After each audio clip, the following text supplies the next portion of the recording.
तो दोस्तों आज हूँ तमारा सौ माटे महत्वनी योजना लईने आव्यो छुं पीएम फसल वीमा योजना। जी हाँ दोस्तों, पाक ने नुकसान थाय तो लाखोनुं वळतर तमने केवी रीते मळशे। अत्यारे दोस्तों ચોમાસા જેવું વાતાવરણ ચાલી રહ્યું છે અને એવામાં ઘણા બધા ખેડૂતો છે તેમના ખેતરોમાં પાણી ભરાઈ ગયા છે।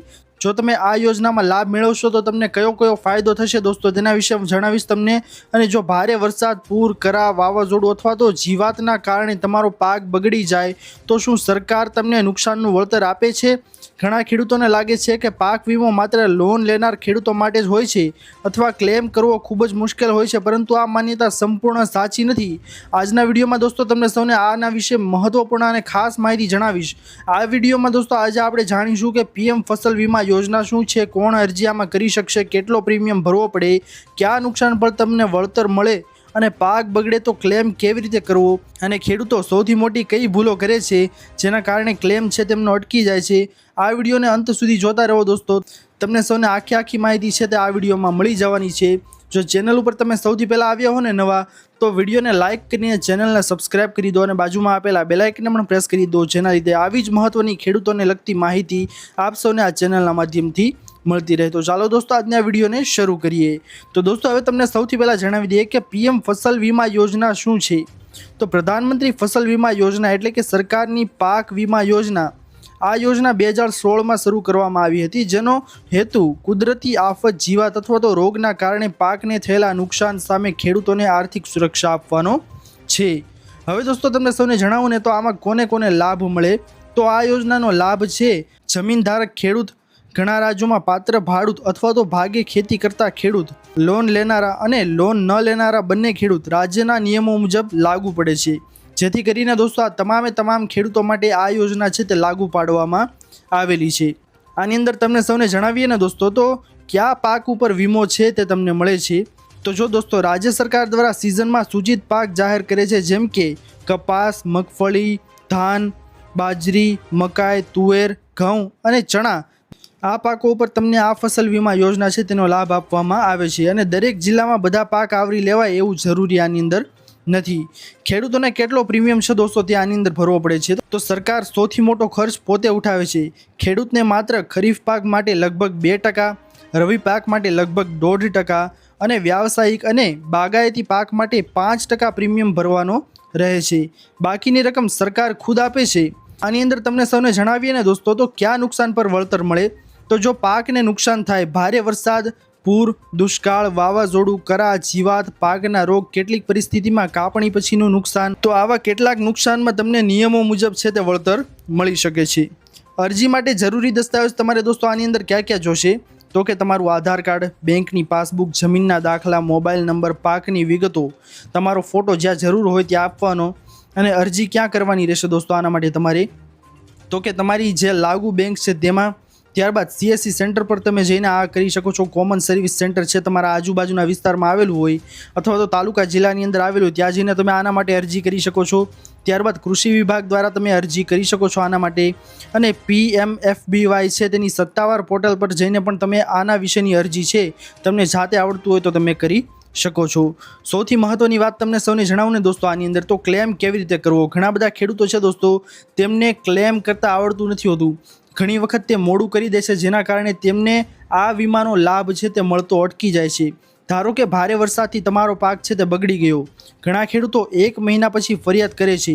આ તેમની સૌથી મોટી ભૂલ હોય છે, કારણ કે દોસ્તો તમને સૌને જણાવું ને તો નુકસાન થયા પછી શક્ય તેટલી વહેલી તકે, એટલે કે ઘણા કેસોમાં 72 કલાકની અંદર તમારે વીમા કંપની અથવા તો સંબંધિત સત્તાવાળાની જાણ કરવી જરૂરી છે।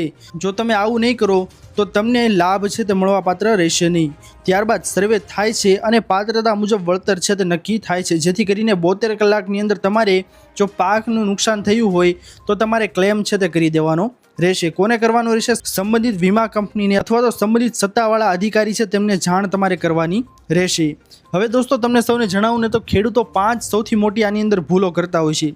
તો કઈ ભૂલો, તો કે પાકનો વીમો જ ન કરાવો, ખોટી માહિતી આપવી, એટલે કે દોસ્તો પાકનો વીમો છે તે તમે કરાવતા નથી તો તમે આ મોટી ભૂલ કરી રહ્યા છો। ત્યારબાદ ખોટી માહિતી આપવી, કોઈ પણ વ્યક્તિ તમને જો ખોટી માહિતી આપે તો ભોળવાઈ ન જાઓ। આના સત્તાવાર જે કાંઈ પણ માહિતી ક્યાંયથી તમને આપવામાં આવે, દાખલા તરીકે તમારે આજુબાજુના જે CSC સેન્ટર છે ત્યાંથી તમને આના વિશેની માહિતી આપવામાં આવે, તાલુકા પંચાયત કચેરીએથી અથવા તો ગ્રામ પંચાયત કચેરીએથી તમને માહિતી આના વિશેની આપવામાં આવે તેનો વિશ્વાસ કરવો. ખોટી માહિતી છે તેને માથે ઓઢી ન લેવી. સાથે સાથે સમયસર અરજી ન કરવી. ઘણા બધા લોકો છે તે સમયસર અરજી કરતા નથી, જેથી કરીને આ યોજના છે તેનો લાભ તેઓ ઉઠાવી શકતા નથી. નુકસાનની જાણ મોડે કરવી, એટલે કે તમારે જો નુકસાન થયું છે તો 72 કલાકની અંદર તમારે ક્લેમ છે તે કરી દેવાનું રહેશે. જો તમે મોડું કરશો એની અંદર દોસ્તો તો તમારે નુકસાન થઈ શકે છે, કારણ કે એની અંદર એક સમય મર્યાદા હોય છે, જે સમયની અંદર તમારે ક્લેમ કરી દેવાનું હોય છે. જો તે સમયમાં તમે ક્લેમ ન કર્યું તો તમે આ લાભથી વંચિત રહી શકો છો. ત્યારબાદ બેંકનું ખાતું અથવા તો આધારની વિગતો છે તે અપડેટ ન રાખવી.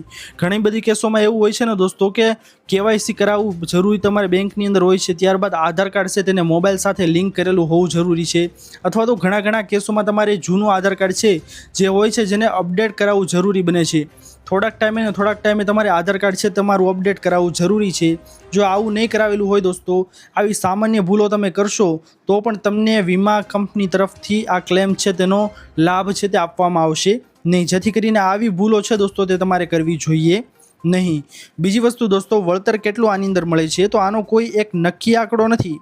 વળતર આ બાબતો પર આધાર રાખે છે. તો કઈ બાબતો પર આધાર રાખે છે તો કે તમારો પાક, તમારી જમીનનો વિસ્તાર, તમારે કેટલું નુકસાન થયું છે, ત્યારબાદ વીમાની રકમ અને સરકારી સર્વે મુજબ આટલી બધી જે અલગ વસ્તુ છે તે તમામ ખેડૂતોને અલગ હોય છે.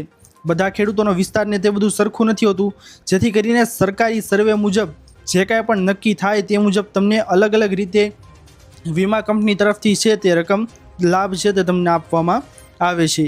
સાથે દોસ્તો મહત્વની સલાહ આની અંદર તમને એક આપું ને તો પાક વીમો કરાવતા પહેલાં તમારા જિલ્લાના કયા પાક સૂચિત છે અને અરજીની છેલ્લી તારીખ શું છે તે જરૂર તમે ચકાસો. મિત્રો, પાક પર આખા વર્ષની તમારી મહેનત હોય છે.